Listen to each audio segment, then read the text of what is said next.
What's up guys? In this tutorial, I will show you how to download music from the YouTube audio library and save it in MP3 format on your PC. First, open up your web browser and head to youtube.com. Once you're there, click on your profile icon in the upper right corner of the screen. From the drop-down menu, select YouTube Studio.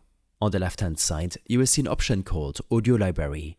Click on it and you'll be taken to the YouTube Audio Library, which offers a large collection of music tracks and sound effects that are free to use. You can filter your search by track title, genre, artist name, duration, and more. You can even choose to only view tracks that do or do not require attribution to the artist. Once you find a song you like, hover your mouse over it, and you will see a download button appear.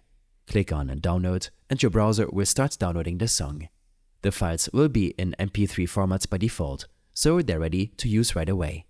I hope this helped you out. Leave a comment if you have any questions, and see you in the next one.